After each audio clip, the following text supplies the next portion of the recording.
இன்றும் ஆண்டவருடைய சமூகத்திலே நான் இந்த யோசேப்பினுடைய ஆசீர்வாதத்தை நான் தியானித்து கொண்டிருக்கும் போது ஆண்டவர் என்னோடு கூட ஒரு வார்த்தையினாலே நான் பேசினார். அந்த வார்த்தையை நான் வாசிக்க போகிறேன். எடுத்துக்கொள்ளுங்கள். ஆதியாகமம் 39ஆம் அதிகாரத்தை நாம் எடுத்துக்கொள்ளலாம். ஆதியாகமம் 39ஆம் அதிகாரத்திலே 3வது வசனத்தை நம்ம வாசிக்க போகிறோம். எல்லாரும் எடுத்துக்கொண்டீர்களா? ஆதியாகமம் 39ஆம் அதிகாரம் 3வது வசனம்.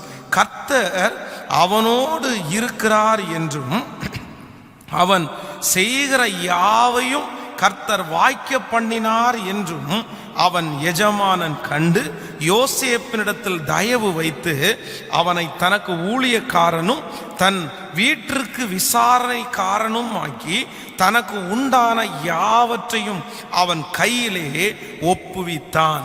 இன்னொரு வசனத்தை கூட நம்ம வாசிக்க போகிறோம். 39ஆம் அதிகாரத்திலே 22, 23 வாசிக்க போகிறோம். சிறைச்சாலை தலைவன் சிறைச்சாலையிலே வைக்கப்பட்டிருந்த யாவையும் யோசேப்பின் கையிலே ஒப்புவித்தான். அங்கே அவர்கள் செய்வது எல்லாவற்றையும் யோசேப்பு செய்வித்தான். கர்த்தர் அவனோடு இருந்தபடினாலும் அவன் எதை செய்தானோ அதை கர்த்தர் வாய்க்க பண்ணினபடினாலும் அவன் வசமாயிருந்த யாதொன்றையும் குறித்து சிறைச்சாலை தலைவன் விசாரிக்கவில்லை. இன்னொரு வசனத்தை கூட வாசிக்கலாம். 41ஆம் அதிகாரத்திலே நீங்கள் 47வது 48வது வசனத்தை வாசிக்க போகிறோம். ஆதியாகமம் 41ஆம் அதிகாரம் 47, 48. பரிபூரணமுள்ள 7 வருஷங்களிலும் பூமி மிகுதியான பலனை கொடுத்தது. அவ்வேழு வருஷங்களிலும் எகிப்து தேசத்தில் விளைந்த தானியங்களை எல்லாம் அவன் சேர்த்து அந்த தானியங்களை பட்டணங்களிலே கட்டி வைத்தான். அந்த பட்டணத்தில் அதனதன் சுற்றுப்புற தானியங்களை கட்டி வைத்தான். இப்படி யோசேப்பு அளவு கடந்ததாய் கடற்கரை மணலை போல மிகுதியான தானியத்தை சேர்த்து வைத்தான். அது அளவு கடங்காததா இருந்தது. நன்றாய் கவனிங்கள் ஆண்டவருடைய பிள்ளைகளே. நம்ம இங்கே ஒரு 2-3 வசனங்களை தொடர்ச்சியாக வாசித்தோம். இதில் எல்லாவற்றிலும் சொல்லப்படுகிற வார்த்தை என்ன அப்படின்னா, முதலாவதாக அந்த 39ஆம் அதிகாரத்தில் வாசித்தோம், கர்த்தர் அவனோடு இருக்கிறார் என்றும் அவன் செய்கிற யாவற்றையும் கர்த்தர் வாய்க்க பண்ணுகிறார் என்றும் அவனுடைய எஜமானன் கண்டு. அப்போ யோசேப்பினுடைய தலை மேல ஆண்டவர் வைத்த 2வது ஆசீர்வாதம் என்ன அப்படின்னா, அவன் செஞ்சது எல்லாமே ஆண்டவர் வாய்க்க பண்ணினாராம். அவன் எதையெல்லாம் செய்தானோ எல்லாவற்றையும் ஆண்டவர் வாய்க்க பண்ணினார். வேதம் சொல்லுகிறது, முதலாவதாக அவன் போத்திபாருடைய வீட்டிலே இருக்கிறான். அந்த போத்திபாருடைய வீட்டில் அவனுக்கு ஒரு பெரிய வேலையெல்லாம் கொடுத்துருக்க மாட்டாங்க. எடுத்த உடனே கலெக்டர் மாதிரி எழுதுறதுக்கோ இல்லைன்னா பணப்பட்டுவாடா பண்றதற்கோ அப்படிப்பட்ட வேலை கொடுத்துருக்க மாட்டாங்க. ஒரு அடிமைக்கு என்ன வேலை கொடுத்துருக்கிறோமோ அந்த வேலை தான் அவனுக்கு கொடுத்துருப்பாங்க. ஆனால் வேதம் சொல்லுகிறது, அது சாதாரணமான வேலையா இருந்தாலும் சின்ன வேலையா இருந்தாலும் அந்த வேலையிலே அவன் எந்த காரியத்தை செஞ்சாலும் ஆண்டவர் அதை வாய்க்க பண்ணினார். அதற்கு பிறகு அவனை சிறைச்சாலையில தூக்கி போடுறாங்க. நீங்க சிறைச்சாலையில தூக்கி போடும்போது வேதம் ரொம்ப அழகா அந்த வசனத்தை சொல்லுது, சிறைச்சாலையிலே ஆண்டவர் அவனோடு கூட இருந்தார். அவன் சிறைச்சாலையிலே செய்தது எல்லாவற்றையும் கர்த்தர் வாய்க்க பண்ணினபடி, அதான் அவன் எதை செய்தானோ அதை கர்த்தர் வாய்க்க பண்ணினபடினால் அவன் வசமாய் இருந்த யாதொன்றையும் குறித்து சிறைச்சாலை தலைவன் கேட்கவே இல்லையாமா. சோ போத்திபாருடைய வீட்டுல மட்டும் இல்ல, சிறைச்சாலையிலே ஒரு கைதியாய் போகிறான். ஆனா கைதியாய் போகிற அந்த இடத்துல கூட வேதம் சொல்லுது, அந்த இடத்துல அவன் செஞ்சதெல்லாம் ஆண்டவர் வாய்க்க பண்ணினாராம். அது மட்டுமல்ல, இப்பொழுது சிறைச்சாலையிலிருந்து எடுக்கப்பட்டு அவனுக்கு ஒரு பெரிய போஸ்டிங் கொடுக்கப்படுகிறது. ஜனங்களெல்லாம் அவன் நடத்துகிறது போல ஒரு பெரிய ஒரு காரியம், அவனுடைய ஒரு தலைமைத்துவம் அவன் கையில கொடுக்கப்படுகிறது. அதான் கடைசியில வாசித்தோம், அவன் சேர்த்த தானியங்கள் அளவு கடங்காததா இருந்துச்சாமா. 7 வருஷம் பஞ்சம் உள்ள காலத்துல ஜனங்களை போஷிக்கிறதற்கு 7 வருஷம் சேர்த்து வைத்தான். இது சாதாரணமானது அல்ல. அதான் அவன் எது செஞ்சானோ இல்லையோ, இந்த 7 வருஷம் தானியங்களை சேர்த்து வச்சான் பாருங்களேன். அப்புறம் 7 வருஷம் பஞ்சம் உள்ள காலத்துல அந்த எகிப்து நாட்டினுடைய ராஜாவினிடத்துல போய் ஜனங்கள் கேட்கும் போது அவன் சொல்லி அனுப்புறான், யோசேப்பு என்ன சொல்றானோ அதன்படி செய்யுங்கப்பா. யோசேப்பு அந்த ஆகாரத்தை தன்னுடைய ஜனங்களுக்கு விற்றானாம். விற்று எகிப்து தேசத்தில் உள்ள எல்லா நிலங்களையும் ராஜவசமா கொண்டு வந்துட்டான். அப்போ 7 வருஷம் ஒரு பொருளை பத்திரப்படுத்தி கிட்டத்தட்ட 14 வருஷம். 7 + 7 நீங்க எந்த பொருளை வேணும்னாலும் பத்திரமா வச்சுக்கலாம். ஆனா சாப்பிட்ற பொருளை 14 வருஷம் வச்சுக்கிறது அப்படின்றது சாதாரணமே இல்லை. ஹலோ, அதான் இந்த பிரமிடை பண்ணினவர்கள் இந்த பிரமிடு, எகிப்தினுடைய பிரமிடு இருக்குல்ல, இந்த பிரமிடை செய்தவர்கள் என்ன சொல்றாங்க அப்படின்னா, இந்த பிரமிடை யோசேப்பு தான் கட்டி இருக்கலாம் அப்படின்னு சொல்லி சில வேத வல்லுநர்கள் சொல்லுகிறார்கள். ஏன்னா அந்த பொருட்கள் கெட்டு போகாமல் பதப்படுத்தப்படுவதற்காக தான் பிரமிடுகள் வைக்கப்பட்டிருக்கிறது. அதான் செத்து போனவங்களுடைய பாடி இதெல்லாம் அப்படியே இருக்கும் அப்படின்னு சொல்றாங்கல்ல. அப்ப நான் என்ன நம்புறேன் அப்படின்னா, ஆயிரக்கணக்கான பிரமிடுகளை யோசேப்பு பிளான் பண்ணி திட்டம் போட்டு கட்டி இருக்கிறான். இன்றைக்கு வரைக்கும் அப்படிப்பட்ட ஒரு பிரமிடை இன்றைக்கு இருக்கிற நாலேஜ்ல யாராலுமே கட்ட முடியாது அப்படின்றாங்க. அவ்வளவு பெரிய பெரிய கல்லுகளை எடுத்து வைத்து பிரமிடை அந்த காலத்துல கட்டி இருக்காங்க. அப்போ 14 வருஷம் சாப்பாட்டை கெட்டு போகாம பத்திரமா வைக்கக்கூடிய சகல ஞானமும் யார்கிட்ட இருந்துச்சு தெரியுமா? யோசேப்பிட்ட இருந்துச்சு. யோசேப்பு செய்த எல்லாவற்றையும் ஆண்டவர் வாய்க்க பண்ணினார். இன்றைக்கு இந்த 2வது நாளில் ஆண்டவர் உங்களுக்கும் எனக்கும் கொடுக்கிற வாக்குத்தத்தம் என்ன தெரியுமா? ஆண்டவர் யோசேப்பினுடைய ஆசீர்வாதத்தை நம்ம தலை மேலும் நம்முடைய பிள்ளைகள் தலை மேலும் வைக்க போறார். எந்த ஆசீர்வாதத்தை கொடுக்க போறார்னா, இனி நீங்கள் செய்கிற எல்லாவற்றிலும் ஆண்டவர் உங்களுக்கு ஒரு ஆசீர்வாதத்தை கட்டளையிட போகிறார். நான் விசுவாசிக்கிறேன். இந்த ஜபத்துல இருக்கிற நிறைய பேர் சொல்லலாம், பாஸ்டர் இதுவரையிலையும் என் கை செய்த எதுவும் எனக்கு நல்லா வந்ததே இல்லை.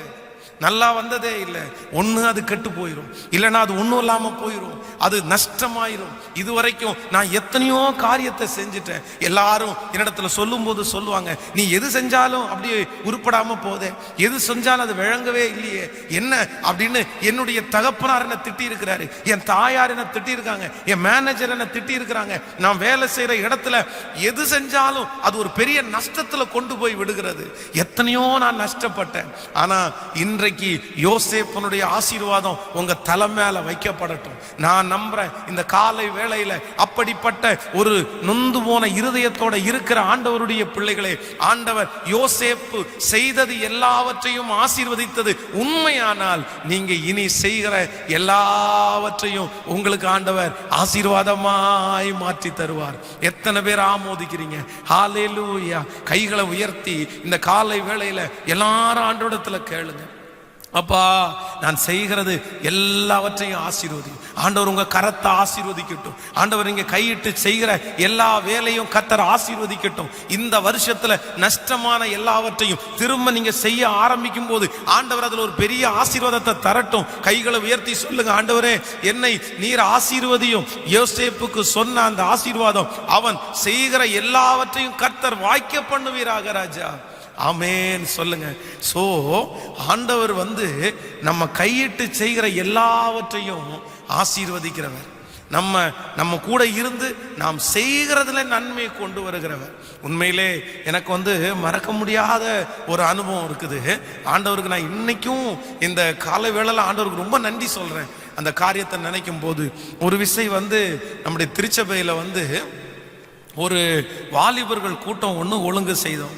அந்த வாலிபர் கூட்டம் ஒழுங்கு செய்யும் போது நான் அப்போ உட்காந்து யோசிக்கும் போது ஒன்றை லைவா பண்ணனா எப்படி இருக்கும் அப்படின்னு நினைச்சேன். லைவ் அப்படின்னா என்னன்னா, ஒரு நாடகம், அதே நாடகத்தை லைவா அப்படின்னா அப்ப நடக்கிறது மாதிரி, அது செட்டப் அப்படின்னு யாருக்குமே தெரியக்கூடாது அப்படின்றது மாதிரி பண்ணணும்னு ஒரு பிளான் பண்ணேன். அது என்ன பிளான் அப்படின்னா, ஒரு டீம் அதான் கிறிஸ்தவத்தை எதிர்க்கிற ஒரு டீம் உள்ள வர்றாங்க. அவங்க உள்ள சர்ச்சுக்கு உள்ள ஒரு 2 சேரை அடிச்சு உடைச்சிடுறாங்க. அப்படியே ஸ்ட்ரெயிட்டா அவங்க வந்து பலிபீடத்தில் ஏறி என் கழுத்தில் அப்படியே பிடிக்கிறாங்க. பிடிக்கும் போது இவங்களுடைய ரியாக்ஷன் எப்படி இருக்குது அப்படின்றத பார்க்கணும். நீங்க என்ன என்ன என்ன நினைக்கிறீங்க? அவங்களுடைய மென்டாலிட்டி என்ன? இதை பைபிள் எல்லாம் போட்டுட்டு ஓடுறாங்களா, இல்லை அப்படின்னா ஜெபம் பண்றாங்களா அப்படின்னு சொல்லி அதை வந்து ஒரு ஒரு கதையாக என் மனசுல கொண்டு வந்து அதற்காக முயற்சி எடுத்தேன். அப்போ வந்து வெளியூர்ல இருந்தெல்லாம் பிள்ளைகளை வந்து நம்ம வந்து அந்த யூத் மீட்டிங் அழைச்சிருந்தோம். அப்போ ஒரு பாஸ்டர் எனக்கு ரொம்ப ஹெல்ப் பண்ணாரு. அவர் வந்து அவருடைய திருச்சபை திருப்பூருக்கு அந்த பக்கத்தில் இருக்குது. அந்த தம்பிங்களை அவர் கூட்டிட்டு வந்து நான் சொன்னேன், பாஸ்டர் ஃபர்ஸ்ட் செக்ஷனுக்கு உங்க பிள்ளைங்க யூத் மீட்டிங் அட்டன் பண்ணா எல்லாருக்கும் தெரிஞ்சு போயிடும். அதனால ஃபர்ஸ்ட் செக்ஷனுக்கு அவங்க மண்டபத்தில் இருக்கட்டும், மண்டபத்தில் இருந்துட்டு பக்காவா ரெடி ஆகி 2வது செக்ஷனுக்கு அந்த அந்த அந்த அந்த நிகழ்ச்சிக்கு அவங்க உள்ள என்ட்ராகட்டும் அப்படின்னு சொல்லி சொன்ன உடனே அவரும் என்ன பண்ணிட்டாரு அப்படின்னா அந்த பக்காவா அந்த பசங்களை ரெடி பண்ணிட்டாரு. எல்லாரும் அப்படியே காவி வேஷ்டியை கட்டி பொட்டை வச்சு அப்படியே பயங்கரமா ஒரு உருட்டு கட்டையை கையில் எடுத்து ஒரு 10 பேர் நான் ஆராதனை அந்த ஒரு பாட்டு பாடிட்டே இருக்கும்போது உள்ள என்ட்ராகிறாங்க. என்ட்ராகி முன்னாடி இருக்கிற ஒரு சேரை அடிச்சு உடைச்சிட்டாங்க. உடைச்ச உடனே அப்படியே கிட்டத்தட்ட அன்னைக்கே ஒரு 800 பேர் பக்கத்தில் இருந்தாங்க. எல்லாரும் ஓ அப்படின்னு ஒரு சத்தம். ஒரு இடத்துல இருந்து பஸ்ல பிள்ளைங்களை கூட்டு வந்தாங்க. அந்த பஸ்காரர் என்ன பண்ணிட்டாருன்னா அந்த பஸ்ஸை எடுத்துட்டு ஒரு 2 கிலோமீட்டர் கொண்டு போயிட்டாரு. உள்ள வந்து அப்படியே ஸ்டேஜில் ஏறி வந்து ஒருத்தர் என் கழுத்தை பிடிச்சாரு. உண்மையிலே அன்னைக்கு நிறைய காரியத்தை கற்றுக்கொண்டேன்.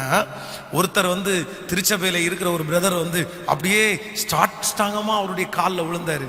அந்த என் காலரை பிடிச்சவர்கிட்ட சொன்னாரு, என்ன வேணாலும் பண்ணுங்க, எங்க பாஸ்டரை விட்டுருங்க அப்படின்னாரு. எனக்கு அவ்வளோ ரொம்ப இதாக இருந்துச்சு.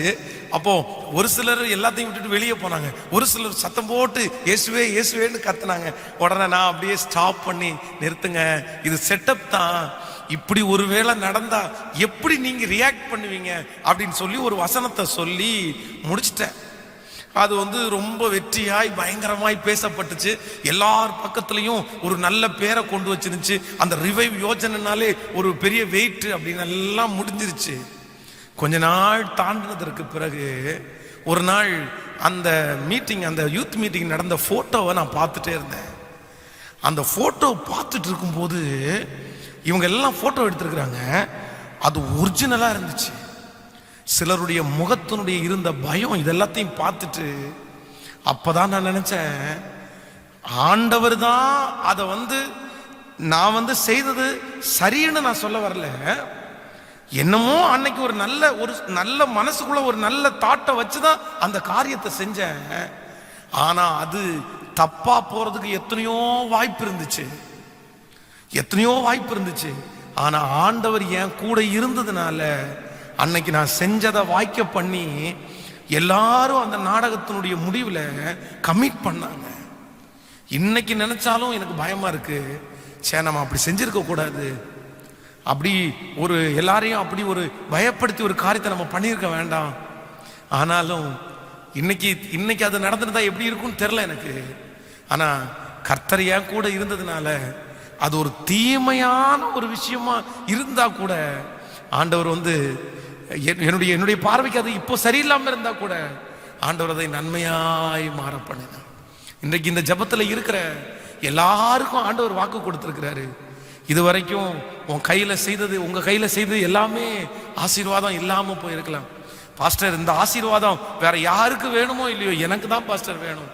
நான் தான் எது செஞ்சாலும் நான் தோற்று போறேன் பாஸ்டர், எது செஞ்சாலும் நல்லா இல்ல பாஸ்டர். ஆனா ஆண்டவர் உங்க தலை மேல இந்த ஆசீர்வாதத்தை நிச்சயம் ஆண்டவர் வைப்பார். ஒருவேளை நீங்க தெரியாதனமா ஒரு காரியத்தை போய் செய்திருக்கலாம். ஒரு காரியத்துல போய் நான் கை வச்சுட்டேன் பாஸ்டர், இப்பதான் தெரியுது, ஐயோ இது ஞானம் இல்லாம நான் செஞ்சுட்டேன், இப்படி நான் பண்ணிட்டேனே, செய்யாம இருந்திருக்கலாமே, ஏமாந்துருவனோ, நஷ்டப்பட்டுருவேனோ, ஐயோ இது என்ன விட்டு போயிருமோ, என்னமோ 1000 யோசனைகள் உங்களுக்கு இருந்தாலும் நான் நம்புறேன், நீங்க ஆண்டவரை உறுதியாய் பற்றி பிடிங்க, ஆண்டவருடைய சமூகத்துல ஜெபிச்சுட்டே இருங்க. ஆண்டவர் அதை நிச்சயமாய் நன்மையாய் மாற்ற வல்லவராய் இருக்கிறார். கைகளை உயர்த்தி ஒரு ஹல்லேலூயா சொல்லுவோம். சோ இந்த யோசேப்பினுடைய வாழ்க்கையில அவன் செய்வது எல்லாவற்றையும் ஆண்டவர் வாய்க்க பண்ணினார். ஆனா நான் நம்புறேன் அவன் செஞ்சதெல்லாம் நல்லா இருக்கிறதுக்கு என்ன காரணம் என்கிறத குறித்து வேதத்துல நான் தியானிக்கும் போது ஆண்டவர் இந்த யோசேப்பையும் தாவீதையும் ஒப்பிட்டு, தாவீதனுடைய வாழ்க்கையிலும் நீங்க பாத்தீங்க அப்படின்னா அவன் செய்த எல்லாவற்றையும் ஆண்டவர் ஆசீர்வதித்தார். நீங்கள் 1 நாளாகமத்தின் புஸ்தகத்தை எடுப்பீர்களேயானால், ஸ்தோத்திரம், 1 நாளாகமத்துல 1 நாளாகமம் 11ஆம் அதிகாரத்தில் எடுத்துக்கொள்வோம். 11ஆம் அதிகாரம் 9வது வசனத்தை நம்ம வாசிக்க போறோம். 11ஆம் அதிகாரம் 9வது வசனம். தாவீது நாளுக்கு நாள் விருத்தி அடைந்தான், சேனைகளின் கர்த்தர் அவனோட கூட இருந்தார். தாவீது நாளுக்கு நாள் விருத்தி அடைந்தார். அப்போ இந்த யோசேப்புக்கும் தாவீதிற்கும் ஈக்குவல் பண்ணி பார்க்கும்போது இவர்கள் 2 பேருமே செய்த எல்லாவற்றையும் ஆண்டவர் வாய்க்க பண்ணினார். ஏன் அப்படி வாய்க்க பண்ணினார் அப்படின்றத வாசிக்கும் போது 39ஆம் அதிகாரம் நீங்கள் 21வது வசனத்தை வாசிக்கும் போது 39ஆம் அதிகாரத்தில் ஆதியாகமம் 39 21வது வசனத்தை நம்ம வாசிக்கலாமா? கர்த்தரோ யோசேப்போடே இருந்து அவன் மேல் கிருபை வைத்து, கர்த்தரோ யோசேப்போடே இருந்து. நன்றாய் கவனிங்க, இந்த யோசேப்பு செஞ்ச எல்லாமே நல்லா இருக்கிறதுக்கு காரணம் வேற எதுவுமே காரணம் இல்ல, கர்த்தர் யோசேப்போட இருந்ததுதான் காரணம். கர்த்தர் யோசேப்போட இருந்ததுதான் காரணம். நீங்க 39ஆம் அதிகாரத்துல 3வது வசனத்தை வாசிக்கும் போது, கர்த்தர் அவனோடே இருக்கிறார் என்றும் அவன் செய்கிற யாவையும் கர்த்தர் வாய்க்க பண்ணுகிறார் என்றும். சோ நீங்க செய்கிறது எல்லாமே நல்லா இருக்கணும்னு நீங்க ஆசைப்பட்டீங்கன்னா நீங்க ஒண்ணுல ரொம்ப கவனமா இருங்க. கர்த்தர் உங்களோடு கூட இருப்பாரே ஆனால், ஆண்டவர் உங்க கூட இருந்தா நீங்க செய்யறது எல்லாமே நல்லா இருக்கும், நீங்க செய்யறது எல்லாமே வாய்க்கும், நீங்க செய்யறது எல்லாமே தப்பி போகாது, நீங்க செய்கிறது நஷ்டமாகாது. அப்போ இன்றைக்கு இந்த ஜபத்துல நம்ம எதற்காக ஜெபிக்கணும் அப்படின்னா, ஆண்டவரே நான் செய்கிறதெல்லாம் நல்லா வரணும்னா என் கூட நீங்க இருங்கப்பா. நான் நம்புறேன் இந்த உலகத்துல 1000 பேர் ஒரு காரியத்தை செஞ்சு நஷ்டமடையலாம், 1000 பேருக்கு அது ஃபெயிலியரான சப்ஜெக்டா இருக்கலாம், அது ஃபெயிலியரான பிசினஸா இருக்கலாம். ஆனா ஆண்டவருடைய பிள்ளையே, நீங்க செய்யும் போது கர்த்தர் உங்க கூட இருப்பாரே ஆனால் அதே பிசினஸ்ல, அதே வெற்றி, அதே எக்ஸாம்ல உங்களுக்கு வெற்றியை கொடுக்கறதுக்கு ஆண்டவர் வல்லவராக இருக்கிறார். சோ தேவையானது என்ன அப்படின்னா, நீங்க செய்யறதெல்லாம் வாய்க்கணும்னா கர்த்தர் உங்களோடு கூட இருக்கணும். நீங்க இத நீங்க சங்கீதக்காரனாகிய தாவீதனுடைய வாழ்க்கையிலும் நீங்க எடுக்க முடியும். 2 சாமுவேலின் புஸ்தகத்துல நீங்கள் 8ஆம் அதிகாரம் 14வது வசனத்தை வாசிப்பீர்களானால், 8ஆம் அதிகாரம் 14வது வசனம். ஏதோமில் தனயங்களை வைத்தான், ஏதோம் எங்கும் அவன் தனயங்களை வைத்ததினாலே ஏதோமியர் எல்லாரும் தாவீதை சேவிக்கிறவர்கள் ஆனார்கள். தாவீது போன எல்லா இடத்திலும் கர்த்தர் அவனை காப்பாற்றினார். தாவீது போன இடத்தில் எல்லாம் கர்த்தர் அவனை காப்பாற்றினார். நீங்கள் திரும்பமாக நம்ம 1 நாளாகமத்தில் நம்ம வாசிக்கும் போது அந்த வசனத்தை கூட நம்ம வாசிக்க போறோம். 1 நாளாகமம் 11ஆம் அதிகாரத்தில் 9வது வசனத்தை வாசித்தோம். தாவீது நாளுக்கு நாள் விருத்தி அடைந்தான், சேனைகளின் கர்த்தர் அவனோட கூட இருந்தார். அப்போ ஒரு மனுஷன் கையிட்டு செய்கிறதெல்லாம் எப்ப ஆசீர்வாதமா இருக்கும் அப்படின்னா, கர்த்தர் அவனோடு இருந்தா அவன் சின்ன வேலை செஞ்சாலும் பெரிய வேலை செஞ்சாலும், அவன் சமையல் பண்ணினாலும் துணி துவைச்சாலும் பாத்திரம் வளர்க்கினாலும், நான் சொல்றேன் நிச்சயமா அதுல ஆண்டவருடைய ஆசீர்வாதம் இருக்கும் என்று வேதம் சொல்லுகிறது.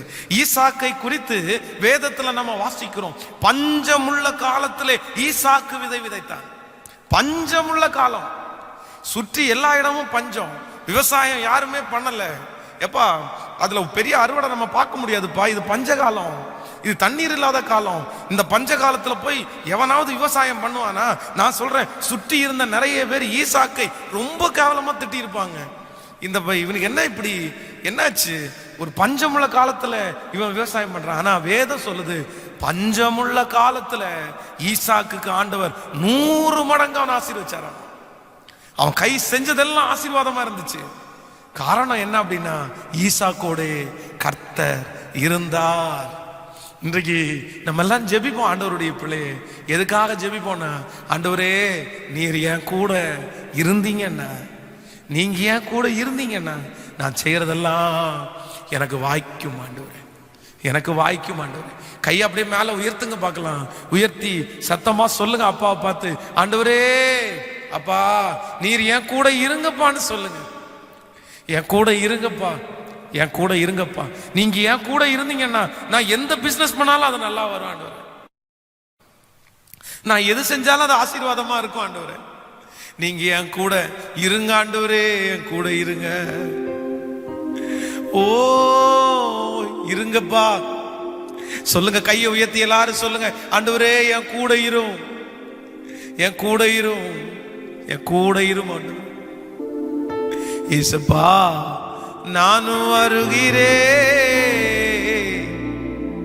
கலிலேயா கடல் ஓரமா என்னை விட்டு போகாதீங்க ராஜா, என்னுள்ளம் தாங்காது. அன்று ஒலிவ மலையில் ஏறி மறுரூபமா நீங்க கடலின் மேல நடந்து அதிசயம் செய்தி. அன்று ஒலிவ மலையில் ஏறி மறுரூபமா நீங்க கடலின் மேல நடந்து அதிசயம் செய்தீங்க. சொல்லுங்க, ஏசப்பா நானும் வருகிறே, கலிலேயா கடல் ஓரமா. ஆமென். சோ மிக அவசியமான ஒன்று, கர்த்தர் என் கூட இருக்கணும். ஒரு 3 காரியத்தை மட்டும் கொஞ்சம் ஷார்ட்டா உங்களுக்கு சொல்லி, அப்படின்னா ஒரு ஒரு ஒரு தேவனுடைய பிள்ளையினுடைய வாழ்க்கையில ஆண்டவர் உங்க கூட இருக்கணும் அப்படின்னா, இந்த யோசேப்போடு கூட கர்த்தர் ஏன் இருந்தார்? அவன்கிட்ட ஏதோ ஒரு குவாலிட்டி இருக்கும்ல. இன்னைக்கு இந்த செய்தியை கேட்கும் போதே நம்ம நிறைய பேருக்கு, ஐயோ ஏசப்பா என் கூட இருங்க. எல்லாருக்குமே பொதுவாக நம்ம எல்லாருக்குமே ஒரு எண்ணம் உண்டு, ஏசப்பா என் கூட இருக்கணும், ஏசப்பா என் கூட இருக்கணும். ஆனா ஏசப்பா உங்க கூட இருக்கிறதுக்கு நீங்க செய்ய வேண்டியது இருக்குது. அத இதோ வாசற்படியில் நின்று கதவை தட்டுகிறேன், ஒருவன் என் சத்தத்தை கேட்டு கதவை திறந்தால் நான் அவனுடைய வீட்டுக்குள் பிரவேசித்து அவனோடு போஜனம் பண்ணுவேன். அப்போ ஆண்டவர் உங்க கூட இருக்கணும் அப்படின்னா கர்த்தர் சில குவாலிட்டியை எதிர்பார்க்கிறாரு. முதலாவதாக ஒரு வசனத்தை நம்ம வாசிக்க போறோம். ஆதியாகமம் 41ஆம் அதிகாரத்தை எடுத்துக்கொள்ளுங்கள். ஷார்ட்டா நான் முடிச்சிடறேன். ஆதியாகமம் 41ஆம் அதிகாரத்துல நீங்கள் 16வது வசனத்தை வாசிக்கும் போது, 41ஆம் அதிகாரம் 16வது வசனத்தை வாசிக்கலாமா? அப்பொழுது யோசேப்பு பார்வோனுக்கு பிரதி உத்தரமாக, நான் அல்ல, தேவனே பார்வோனுக்கு மங்களகரமான உத்தரவு அருளச் செய்வார் என்றார். நன்றாய் கவனிங்கள் ஆண்டவருடைய பிள்ளைகளே. இந்த இடத்துல யோசேப்பு பார்வோனுக்கு முன்பாக நிற்கிறார். கடந்த ஞாயிற்றுக்கிழமை கூட நான் சொல்லியிருக்கிறேன், இந்த பார்வோனுக்கு முன்பாக கிட்டத்தட்ட 15 ஆண்டுகளுக்கு பிறகு கிடைக்கிற ஒரு பெரிய வாய்ப்பு. பார்வோனுக்கு முன்பாக நிற்கும் போது அந்த தேசத்திற்கே பார்வோன் தான் கடவுள். ஆனா இவன் என்ன சொல்றான் அப்படின்னா, இல்ல இல்ல இல்ல இல்ல, யோசேப்பு பார்வோனுக்கு பிரவித்திரமாக, நான் அல்ல, தேவனே பார்வோனுக்கு மங்களகரமான உத்தரவு அருளச் செய்வார். சோ பார்வோனுக்கு முன்பாக கூட கர்த்தரை முன்னாடி வச்சான். அப்படின்னா அவன் யோசேப்போடு கூட கர்த்தர் இருக்கிறதற்கு காரணம், அவன் கர்த்தரை எப்போதும் அவனுக்கு முன்பாக வைத்திருந்தான். கவனிங்க ஆண்டவருடைய பிள்ளைகளே, ஆண்டவர் உங்க கூட இருக்கணும்னு நினைச்சீங்க அப்படின்னா எப்பவுமே ஆண்டவரை முன்னாடி வச்சு நீங்க பழகுங்க. நீங்க ஒரு வேலையை செய்றீங்க, ஒரு தொழிலை ஆரம்பிக்க போறீங்க, இல்லைன்னா ஒரு திருமண காரியத்தை ஒழுங்குபடுத்த போறீங்க, எக்ஸெட்ரா. எதுவா இருந்தாலும் ஆண்டவருடைய பிள்ளைகள் முதலாவதாக யாரை வைங்கன்னா கர்த்தரை வைங்க, கர்த்தரை வைங்க. அதான் சிலர் கர்த்தரை வைங்கன்னு சொன்ன உடனே என்ன பண்ணுவாங்க அப்படின்னா, ஒரு காரியத்தை துவங்கின உடனே ஒரு 2 நிமிஷம், ஆண்டவரே இந்த மாதிரி ஒரு சூழ்நிலை இருக்கு, வாங்க ஆசீர்வாதம் அப்படின்னு ஜெபிச்சுட்டு போறதல்ல. ஒரு காரியத்தை துவங்குறதற்கு முன்பாக திருப்தி ஆகிற அளவுக்கு நீங்க ஜெபிக்கணும். உங்க மனசுல ஓகே, இந்த காரியத்திற்கு நம்ம நல்லா ஜெபம் பண்ணிட்டோம், நல்லா ஜெபம் பண்ணிட்டோம், பரவாயில்ல, இனி கர்த்தர் என் கூட வருவார் அப்படின்னு திருப்தி ஆகிற வரைக்கும் நீங்க ஜெபம் பண்ணி அந்த காரியத்துல போய் கையை வைங்க. நான் சொல்றேன், தீர்க்க தரிசனமா சொல்றேன், அந்த காரியம் உங்க கைனால வாய்க்க பண்ணுவார் ஆண்டவர்.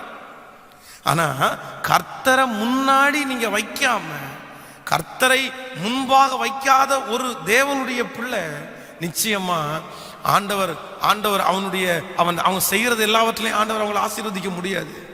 ஸோ ஆண்டவர் எப்பொழுதும் உங்க கூட இருக்கணும்னு நினைச்சிங்க அப்படின்னா நீங்க ஒன்ன மறக்காம செஞ்சிருங்க, ஆண்டவரை எப்பொழுதும் எனக்கு முன்னாடி வச்சிருங்க. யோசேப்பு கர்த்தரை முன்னாடி வச்சான், கர்த்தரை முன்னாடி வச்சான். நீங்க அந்த சங்கீதக்காரனாகிய தாவீதை குறித்து கூட வாசிக்கும் போது நீங்கள் 16வது சங்கீதத்தை எடுத்துக்கொள்ளுங்கள். 16ஆம் சங்கீதத்தில் 8வது வசனத்தை நம்ம வாசிக்கும் போது, 16ஆம் அதிகாரம் 8வது வசனம், கர்த்தரை எப்பொழுதும் எனக்கு முன்பாக வைத்திருக்கிறேன், அவர் எனது வலது பரிசத்தில் இருக்கிறபடினால் நான் அசைக்கப்படுவதில்லை. இப்ப கவனிங்க, தாவீதுக்கும் யோசேப்புக்கும் நான் ஒப்பிட்டு சொல்லிட்டே இருக்கிறேன். தாவீதோடையும் கர்த்தர் இருந்தார். தாவீதோடையும் கர்த்தர் இருக்கிறதுக்கு என்ன காரணம் அப்படின்னா, கர்த்தரை எப்பொழுதும் நான் எனக்கு முன்பாய் வைத்திருக்கிறேன். அன்பு தேவ பிள்ளையே, ஆண்டவர் உங்க கூட இருக்கணும்ன்ற ஆசை உங்களுக்கு இருக்கா? என் கூட கர்த்தர் இருக்கணும்னு ஆசை இருக்குதா? அப்படின்னா ஒண்ணு பண்ணுங்க, உங்க வாழ்க்கையில எல்லாத்துலயுமே ஆண்டவரை முன்னாடி வைங்க, ஆண்டவரை முன்னாடி வைங்க. அதான் எழும்பும் போது ஆண்டவரை முன்னாடி வச்சுதான் எழும்பணும். ஒரு காரியத்தை துவங்கும் போது ஆண்டவரை முன்னாடி வச்சுதான் துவங்கணும். யாரெல்லாம் ஆண்டவரை முன்பாக வைக்கிறார்களோ அவர்கள் ஆசீர்வதிக்கப்படுகிறார்கள். அது மட்டும் இல்ல, 34வது சங்கீதத்துல கூட ஒரு வசனத்தை வாசிக்கும் போது, 34ஆம் சங்கீதம் 1வது வசனத்தை நம்ம வாசிக்கும் போது, கர்த்தரை நான் எக்காலத்திலும் ஸ்தோத்தரிப்பேன், அவர் துதி எப்பொழுதும் என் வாயில் இருக்கும். கர்த்தரை நான் எப்பவுமே எனக்கு அவர் தான் முன்னாடி எப்பவுமே. இப்போ ஆண்டவர் உங்க கூட இருக்கணும்னா எப்பவுமே அவரை துதிச்சுட்டே இருக்கிறீங்களா? எப்பவுமே உங்களுடைய இருதயத்துல கர்த்தாவே. அதான் நான் சொல்லுவேன், நீங்க ஆண்டவரோட இருக்கிறீங்க அப்படின்றதுக்கு ஒரு மிகப்பெரிய அடையாளம் என்ன அப்படின்னா, எப்பவும் உங்க வாயில ஸ்தோத்திரம் வந்துட்டே இருக்கும். ஒரு பொருள் கீழே விழுந்தா கூட ஸ்தோத்திரம் பண்ணிட்டு தான் எடுப்பீங்க. நடக்கும்போது ஸ்தோத்திரம் பண்ணுவீங்க, உட்காரும் போது ஸ்தோத்திரம் பண்ணுவீங்க, தண்ணி குடிக்கும் போது ஸ்தோத்திரம் பண்ணுவீங்க, சாப்பிடும் போது ஸ்தோத்திரம் பண்ணுவீங்க. ஸோ இன்னைக்கு ஒரு முயற்சி எடுப்போம் நம்ம எல்லாருமே. நான் நம்புறேன் உங்க கூட ஆண்டவர் இருப்பாரு. எப்ப தெரியுமா? எல்லாத்துலயும் ஆண்டவரை முன்னாடி வைக்கும் போது. நம்பர் 2, இரண்டாவதாக ஆண்டவர் உங்க கூட இருக்கணும்னா நீங்க என்ன செய்யணும் அப்படின்றதை குறித்து இந்த ஆதியாகமம் 39ஆம் அதிகாரத்துல 9வது வசனத்தை நம்ம வாசிக்கும் போது, 39ஆம் அதிகாரத்தில் 9வது வசனம், இந்த வீட்டிலே என்னிலும் பெரியவன் இல்லை, நீ அவருடைய மனைவியா இருக்கிறபடினால் உன்னை தவிர வேறு ஒன்றையும் அவர் எனக்கு விலக்கி வைக்கவில்லை. இப்படி இருக்க நான் இத்தனை பெரிய பொல்லாங்குக்கு உடன்பட்டு தேவனுக்கு விரோதமாய் பாவம் செய்வது எப்படி? ஹலோ, இந்த யோசேப்புக்கு விரோதமாக அந்த வீட்டிலே இருக்கிற அந்த எஜமானனுடைய மனைவி எழும்புறாங்க. அவங்க ஒரு பாவம் செய்யறதற்காக அவனை அழைக்கிறாங்க. அழைக்கும் போது இந்த யோசேப்பிட்ட இருக்கிற கேரக்டர் என்ன அப்படின்னா, தேவனுக்கு விரோதமாய் பாவம் செய்வது எப்படி அப்படின்னா, அவனுடைய உள்ளத்துக்குள்ள எப்பவுமே ஒண்ணு இருந்துச்சு, ஆண்டவர் பார்க்கிறார் என்கிற எண்ணம். ஆண்டவர் என்ன பார்க்கிறாரு? ஆண்டவர் உங்க கூட இருக்கணும்னு ஆசைப்பட்டீங்கன்னா எப்பவுமே ஆண்டவர் உங்களை பார்க்கிறாருன்றத நீங்க ஞாபகம் வச்சுக்கோங்க. நீங்க ஆண்டவர் என்ன பார்க்கிறாரு, ஆண்டவர் என்ன பார்க்கிறாருன்னு உங்களுடைய 24 மணி நேரமும் கர்த்தர் பார்க்கிறார் என்கிற ஒரு எண்ணம் உங்களுக்குள்ள இருக்குமே, ஆனால் நிச்சயமா சொல்றேன், ஆண்டவர் உங்க கூட இருப்பாருங்க. நீங்க தாவீதை வாசிக்கும் போது 2 சாமுவேல் எடுத்துக்கொள்ளுங்கள். 2 சாமுவேல்ல 12ஆம் அதிகாரத்தில் 13வது வசனத்தை வாசிக்கும் போது, 12ஆம் அதிகாரம் 13வது வசனத்தை நம்ம வாசிக்கும் போது, அப்பொழுது தாவீது நாத்தானிடத்தில், நான் கர்த்தருக்கு விரோதமாய் பாவம் செய்தேன் என்றான். நாத்தான் தாவீதை நோக்கி, நீ சாகாதபடிக்கு கர்த்தர் உன் பாவம் நீங்க செய்தார். ஒரு ராஜா நாத்தான் தீர்க்கதரிசி வந்து, நீ அவ்வளோ பெரிய பாவத்தை செஞ்சிருக்கிற அப்படின்னு குற்றப்படுத்துறாரு. குற்றப்படுத்தும் போது இவனுக்குள்ள என்ன வருது அப்படின்னா, நான் தப்பு பண்ணதை ஆண்டவர் பார்க்கிறார். இந்த தாவீதை நினைச்சிருந்தா தாவீதை இந்த நாத்தான் தீர்க்கதரிசியை கொன்னுட்டு அந்த பிரச்சனையை அதோட முடிச்சிருக்கலாம். ஆனா அவனுக்கு உடனே என்ன வந்துச்சுன்னா, கர்த்தர் பார்க்கிறார், நான் செஞ்ச தப்ப கர்த்தர் பார்த்துட்டாரு. இன்றைக்கு இந்த ஜெபத்தில் இருக்கிற ஆண்டவருடைய பிள்ளையே, ஆண்டவர் உங்க கூட இருப்பாரே, ஆனால் நீங்க கை செய்யற எல்லாமே உங்களுக்கு ஆசீர்வாதமா இருக்கும். ஸோ ஆண்டவர் உங்க கூட இருக்கணும்னா, நம்பர் 1 முதலாவதாக எப்பவும் அவரை முன்னாடி வச்சுக்கோங்க. நம்பர் 2 இரண்டாவதாக ஆண்டவர் பார்க்கிறார் என்கிற ஒரு எண்ணம் உங்களுக்குள்ள எப்பவும் இருக்கணும். நம்பர் 3 மூன்றாவது,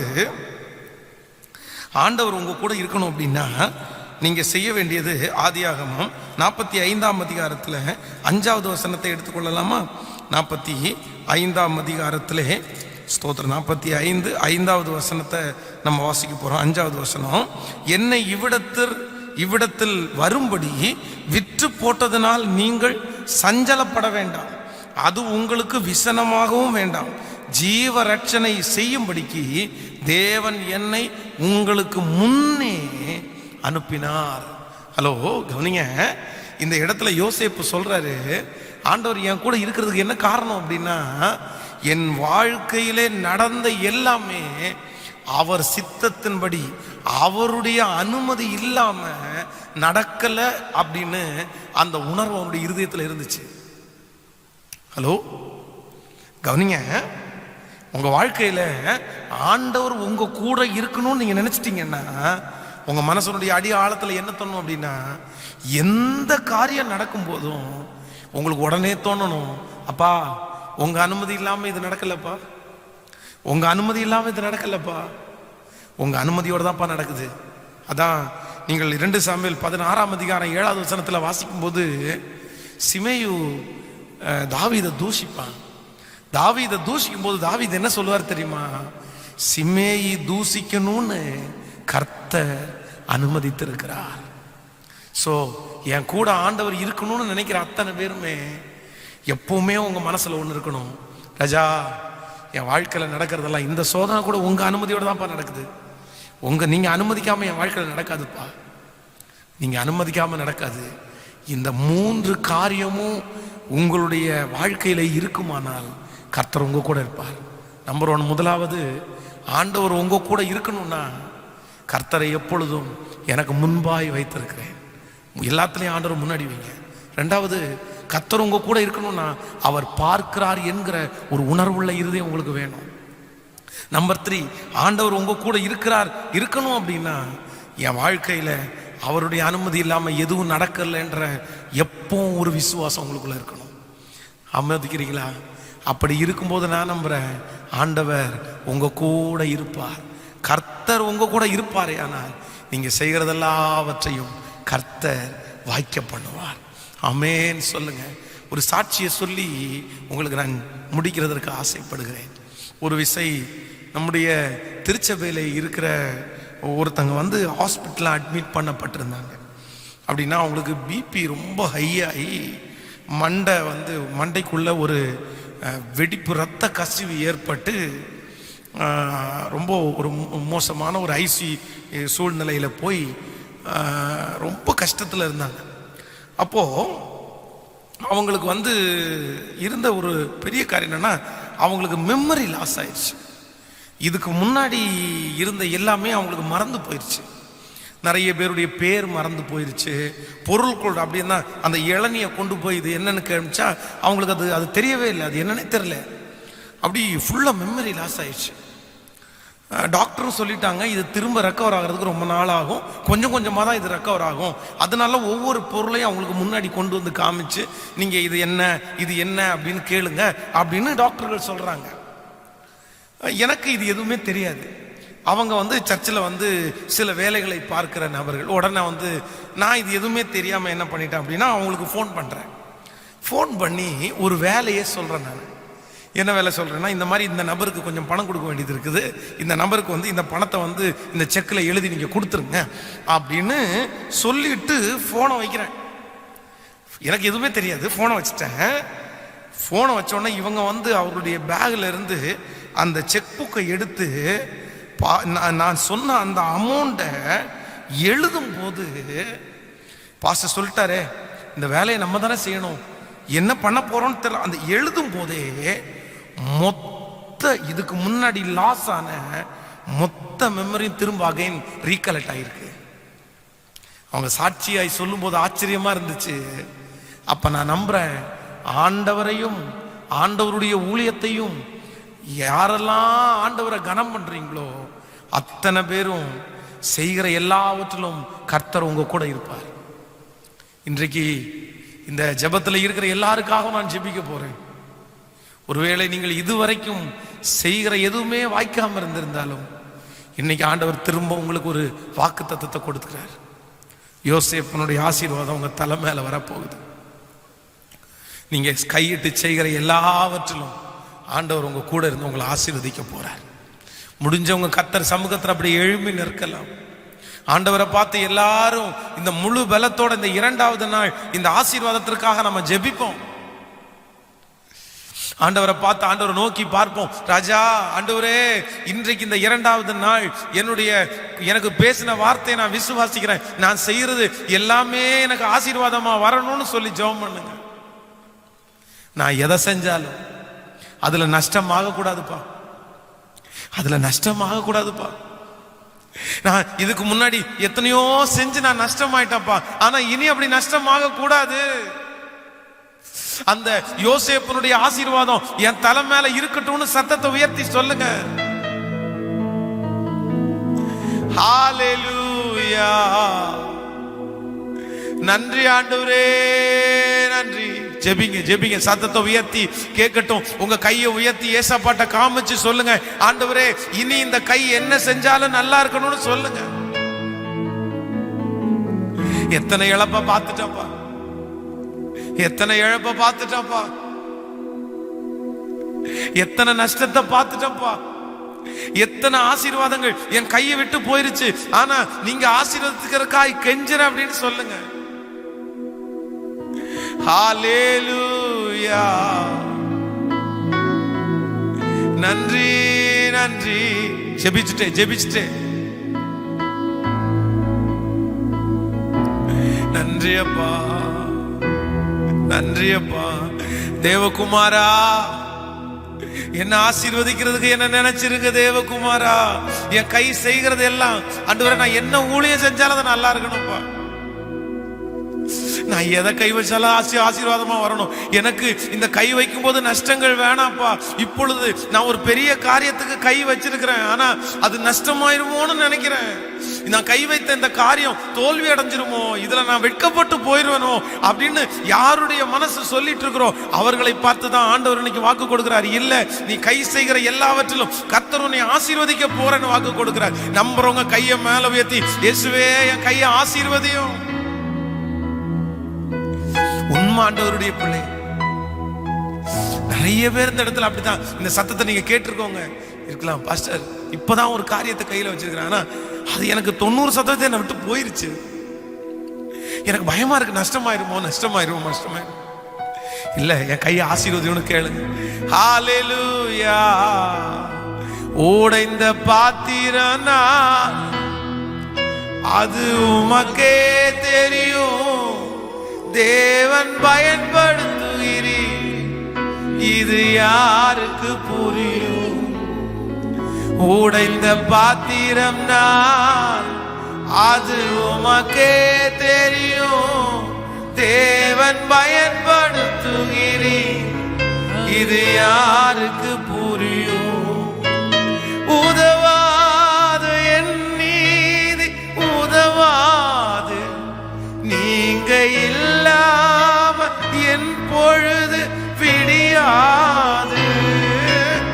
உதவாத என் நீர்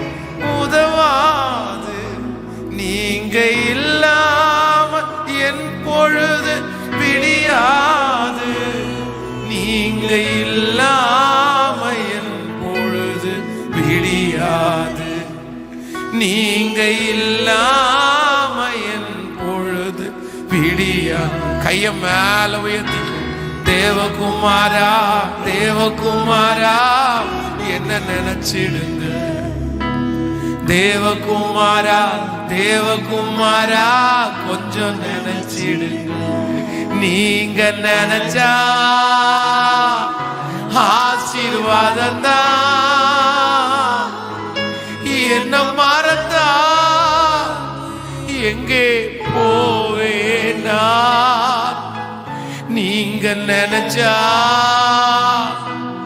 ஆசீர்வாதம் தான். என்ன மறந்தா எங்கே போவேனா.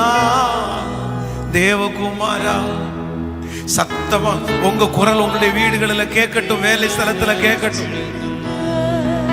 ஓ தேவகுமாரா அப்பா இறங்கும் இறங்கும் இறங்கும் இறங்கும் இறங்கும். ஹல்லேலூயா. எஸ், யோசேப்போடே கர்த்தர் இருந்தார். அவன் செய்த எல்லாவற்றையும் அவர் வாக்கியம் பண்ணினான். சோ நம்ம கை செய்யற எல்லாமே நல்லா இருக்கணும் அப்படின்னா நமக்கு தேவையான ஒண்ணு கர்த்தர் நம்மோட இருக்கணும். இன்னையிலிருந்து ப்ளீஸ் உங்களை திரும்ப திரும்ப கேட்கிறேன், அடுத்த 3வது நாள் நாளைக்கு காலையில திரும்ப இந்த கூட்டத்துக்கு நீங்க வர்றதுக்குள்ள எல்லாருமே ஒரு தீர்மானம் மட்டும் எடுங்க. என் கூட நீங்க இருக்கணும்னு ஆண்டவரை கூட வைக்கிறதுக்கு எப்படியாவது முயற்சி எடுங்க. அந்த 3 காரியத்தை சொன்னேன், அவரை எப்பவுமே முன்னாடி வச்சுக்கோங்க எல்லாத்துலயுமே. அதே போல ஆண்டவர் பார்க்கிறார் அப்படின்ற ஒரு எண்ணம் எப்பவுமே உங்களுக்கு இருக்கட்டும். அதே போல அவருடைய அனுமதி இல்லாம எனக்கு நடக்காதுன்ற ஒரு ஃபெய்த் உங்களுக்குள்ள வரட்டும். இந்த மாதிரி விஷயங்கள் ஆண்டவர் உங்களை கூடவே வச்சுக்கும். அதனால நீங்க சொல்ல வேண்டியது வேற ஒண்ணு இல்ல, என் கூட இருங்கப்பா, என் கூட இருங்கப்பா. இப்ப கையை உயர்த்தி திரும்ப ஒரு விஷயம் கூட சொல்லலாமா. நீங்க இல்லாம என் பொழுது விடியாது. சொல்லுங்க, நீங்க இல்லாம என்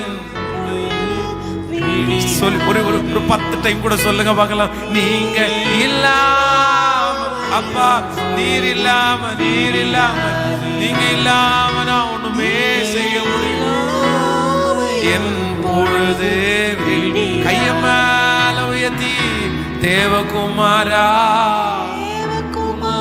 இயேசுவே இயேசு ராஜாவே தேவகுமாரா தேவகுமாரா. இப்ப சொல்லுங்க, நீங்க நினைச்சா நீங்க நினைச்சா ஆசீர்வாதம் தான். என்ன மறந்தா என்ன மறந்தா எங்கே போவே. நீங்க நினைச்சா நீங்க நீங்க நினைச்சா நீங்க நினைச்சா தம்தலகர சேகரோதனம் இந்த காலை வேளையில என் கூட ஆராதிச்சிட்டு இருக்கிற ஒவ்வொருவர் மேலும் ஒவ்வொரு குடும்பத்தின் மேலும் உங்க ஆசீர்வாதம் இப்பொழுது வைக்கப்படுவதாக ராஜா.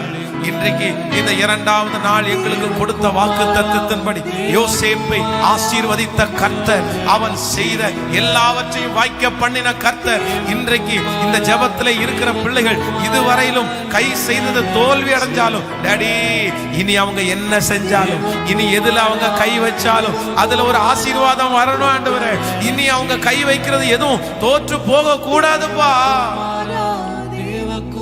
இறங்குமப்பா, இறங்கும் இறங்குமப்பா, என் பிள்ளைக்கு இறங்குமாண்டவரே, இறங்குமாண்டவரே, இறங்குமப்பா, இறங்குமப்பா.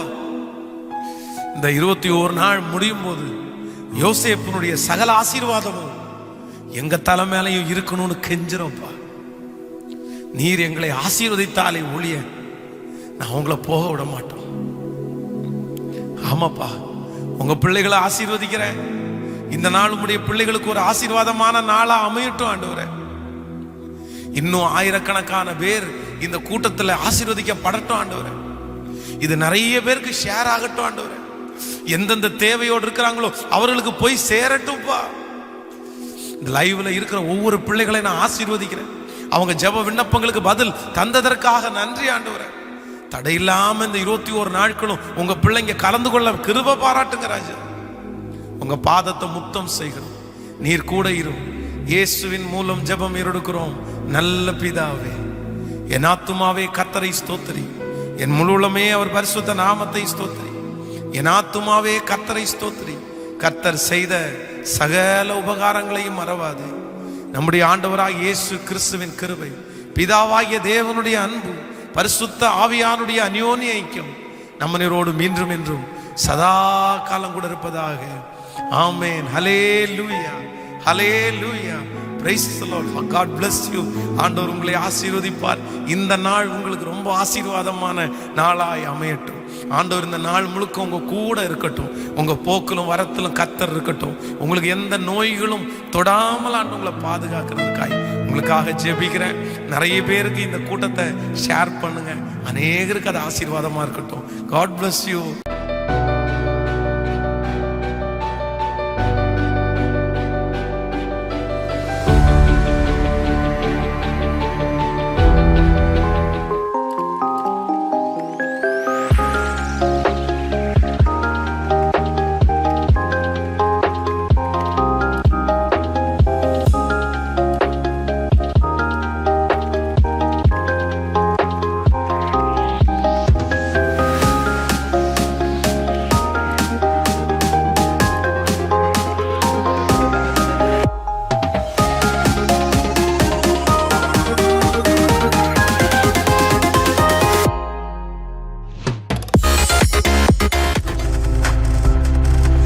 நீங்கள் பார்த்து கொண்டிருப்பது உங்கள் ஜாய் டிவி. உங்கள் துக்கம் சந்தோஷமாய் மாறும்.